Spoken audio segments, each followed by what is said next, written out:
This is Rick Daska of WeAreChange.org here in Miami, Florida, and there's a lot of breaking, important, developing news right now between the United States and Russia when it comes to their proxy war over Syria. It looks like right now the United States gave up their key geopolitical goal of getting rid of Bashar al-Assad, saying that he could stay. And of course, this is huge breaking news that has grave implications that you won't hear anywhere else. And we're going to tell you why this happened, how it happened, but most importantly, how you really shouldn't feel optimistic about this kind of pause in the proxy war between these two super world powers.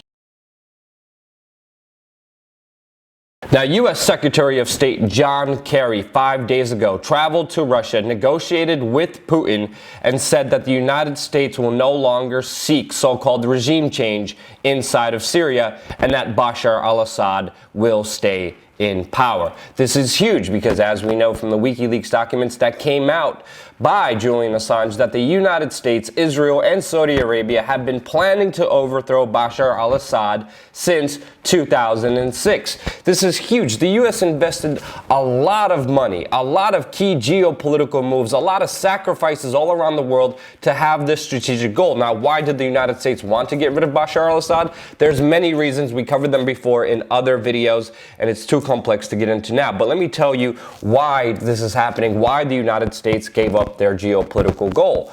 On October 28, 2015, 2 months ago, we made a video telling you how Russia will win this war in the Middle East against the United States, because we detailed how Iraq and Jordan have switched alliances and are now joining Russia in the fight against ISIS, abandoning the United States. Why did Jordan and Russia leave the United States with their alliance to fight ISIS? Well, let's look at all the information that has been coming out. According to many sources, American pilots have been silenced over the fact when they were flying missions for over 13 months in Iraq and Syria against ISIS, and they were told specifically not to bomb oil convoys.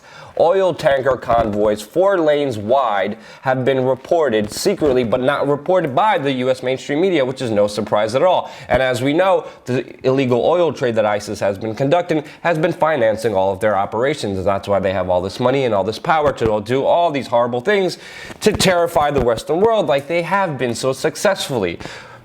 People on the ground within our own very military are saying how there's mysterious airdrops of supplies to ISIS and al-Nusra. And this is no surprise. In this video, on this channel before, we covered specifically how the Iraqi military is on the ground showing U.S. military equipment being dropped to ISIS. Then they conquered ISIS and showed the U.S. military equipment that's being airdropped. There's Iraqi commanders saying we had ISIS on the ropes. They were running out of ammunition, and then the United States came in and dropped ammunition to them. The United States was so headstrong with getting rid of Bashar al-Assad, they threw any kind of training, arms, munitions, heavy vehicles they could towards the rebels, and many of them ended up in the hands of ISIS, to the extent that ISIS leaders are even saying that they were funded by the Obama administration. And there's even more breaking news developing right now, with hackers hacking 3 ISIS Twitter accounts and tracing them back to the United Kingdom's very own government computers. And of course, Israel, our greatest ally in the Middle East, has not been helpful in any way, shape, or form.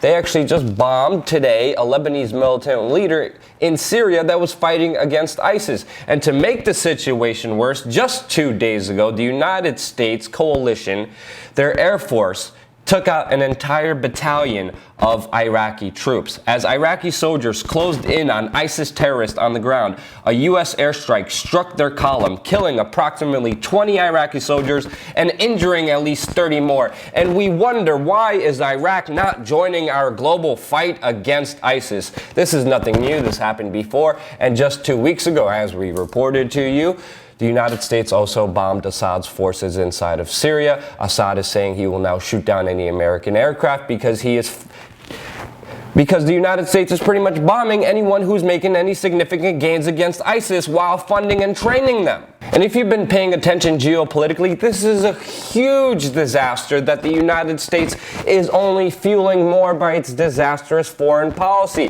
And that's why John Kerry made those statements. But of course, with all these recent developments, especially with just the bombs dropping today on Iraqi soldiers as they were defeating ISIS, Putin and the Russian government are not naive to this in any way, shape, or form, and that's why Putin gave out a message today saying that he will use any extra forces against the terrorist group. He confirmed his army has not yet even employed all the capabilities inside of Syria to defeat ISIS. He's pretty much saying, we're going to do this on our own if we have to. Putin also praised his security forces today for stopping over 30 planned terrorist attacks and uncovering over 320 foreign spies in his country this year alone. Now, this could be another Red Scare, or this could actually show how real intelligence could actually stop real terrorists. We don't know. Russia and Putin are extremely unpredictable with their political moves, so both scenarios could be true. Putin is also building up his trump card and improving his nuclear capabilities and weapons as a deterrent and a security factor. He will continue nuclear armament, but he said he will not wield this as a big stick. Now, we know Putin uses nuclear weapons as the major trump card because he knows without nuclear weapons, in a full-out war, the United States and NATO would annihilate the Russian military. The only major trump card that the Russians have is nuclear weapons. He could see everything that's happening, and that's why he's bolstering up all the nuclear capabilities that he has within his country, which means more of the military-industrial complex, more weapons, more nukes that could utterly destroy this entire planet. The real winners, the military-industrial complex. Not you, not me, not the people of Russia, definitely not the people of Syria, and not all the money that we're spending, because the United States is answering back and also bolstering up their nuclear capabilities to utterly destroy everybody. But hey, at least for now, you have alternative media, which is actually winning against the mainstream media. In a new poll, 60% of Americans actually distrust the mainstream media, which shows we're making a significant gain here on YouTube while we could still speak to give you the truth, to give you the news that you can't get anywhere else, geopolitically breaking down what's happening in this world. And not Caitlyn Jenner and all this other, it doesn't matter. What matters is what's happening in the world. Fact check me. All the sources are going to be in the description below. And if you like what you saw, support us on Patreon. I want to thank all the beautiful, amazing people who are giving at least $1 a month and helping sustain real independent media, getting news where you can't get it anywhere else. You want to see us grow? Invest in us, and we will promise to be on the front lines of this information war. Thank you again so much for watching, and don't forget to subscribe. We're going to have a lot more important details coming your way here on youtube.com/WeAreChange.